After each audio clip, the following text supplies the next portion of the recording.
हुकूमत ने पेट्रोलियम मसनूआत की कीमतें आइंदा 15 रोज़ के लिए बरकरार रखने का फैसला कर लिया। वफाकी वज़ीर ख़जाना इसहाक डार का कहना है कि मिट्टी के तेल और लाइट डीजल ऑयल की कीमतें बरकरार रहेंगी। पेट्रोल और डीजल की कीमतें आइंदा 15 दिनों के लिए बरकरार रहेंगी। वफाकी वज़ीर ख़जाना इसहाक डार ने कहा कि पेट्रोल की कीमत 214 रुपये 80 पैसे और डीजल 227 रुपये 80 पैसे पर बरकरार रहेगा। पाकिस्तान में साल 2022 का आखिरी सूरज गुरूब हो गया। दुनिया में सबसे पहले नए साल का आगाज़ न्यूजीलैंड में हुआ। साल 2023 की शुरुआत पर ऑकलैंड के स्काई टावर पर शानदार आतिशबाजी का मुजाहरा करके नए साल को खुशामदीद कहा गया। आवाम की बड़ी तादाद स्काई टावर पर जमा हुई। न्यूजीलैंड में नए साल पर आतिशबाजी से आसमान जगमगा उठा। दुनिया में न्यू बे और अमरीकी इलाका समावा वो आखिरी आबाद मकामात हैं जहाँ साल नौ का इस्तकबाल सबसे आखिर में होगा। इस्लामाबाद हाई कोर्ट के हुक्म के बावजूद वफाकी दारुल हुकूमत में आज बल्दियाती इंतखाबात ना हो सके। इस्लामाबाद बल्दियाती इलेक्शन के अदालती फैसले को चैलेंज की इलेक्शन कमीशन की अपील पर दायर एतराज़ात दूर हो गए। एतराज़ात दूर होने के बाद इलेक्शन कमीशन और वफाकी हुकूमत की अपीलों को डायरी नंबर भी लग गए। वोटर्स हक के राय दही इस्तेमाल करने के लिए पोलिंग स्टेशन पहुंचे। इलेक्शन कमीशन का अमला मौजूद न होने पर वोटर्स ने बरहमी का इजहार किया, जबकि जमात इस्लामी ने मुख्तलिफ पोलिंग स्टेशन के बाहर एहतजाजी कैंप लगा दिए। जमात इस्लामी ने इलेक्शन कमीशन और हुकूमत के खिलाफ अदालत जाने का भी ऐलान किया। PTI ने बल्दियाती इंतखाबात ना कराने पर तौहीन अदालत की दरख्वास्त जमा करा दी। दरख्वास्त में वफाक, चीफ इलेक्शन कमिश्नर और तमाम इलेक्शन कमीशन मेंबरान को फरीक बनाया गया है। दरख्वास्त में मौक़िफ़ इख्तियार किया गया कि इस्लामाबाद में आज बल्दियाती इंतखाबात कराने के फैसले पर अमल दरामद नहीं हुआ। PTI की तरफ से अली नवाज अवान ने इस्लामाबाद हाई कोर्ट में तौहीन अदालत की दरख्वास्त जमा कराई।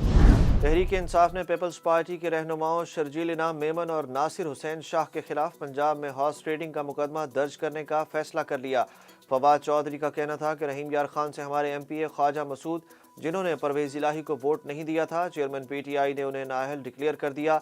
PTI ने अपनी कार्रवाई मुकम्मल कर ली। PTI रहनुमा ने कहा कि इस्लामाबाद में इलेक्शन ना करवाने के मामले पर हमारी अदालत से दरख्वास्त है कि चीफ इलेक्शन कमिश्नर को काम से रोका जाए, अदालत जायज़ा ले और अपना फैसला ले। उन्होंने कहा कि कल हमारी 2 MPAs राशिदा बेगम और फरहत फारूक ने बताया कि नासिर अली शाह और शर्जील मेमन के जरिए हमसे रब्ता किया गया था और पैसों की ऑफ़र की गई। इस्लामाबाद पुलिस की 1667 आसामियों के लिए 30,000 उम्मीदवार टेस्ट के लिए पहुंच गए।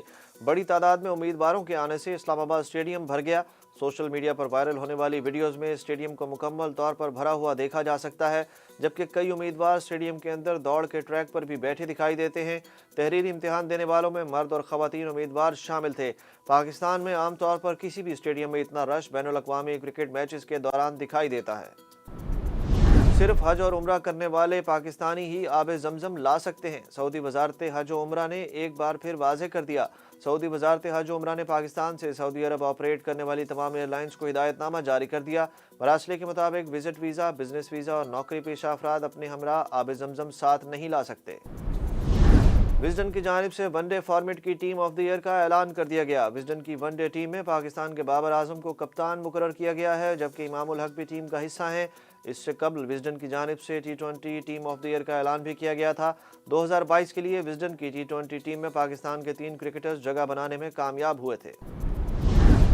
और मैनचेस्टर यूनाइटेड को खैरबाद कहने के बाद स्टार फुटबॉलर रोनाल्डो का नए क्लब से मुआहदा हो गया।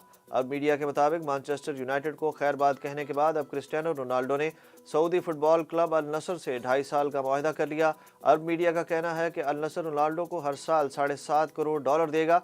इंस्टाग्राम पर रोनाल्डो और सऊदी फुटबॉल क्लब अल नसर की जानिब से मुश्तरका तौर पर मुआहदे का ऐलान कर दिया गया।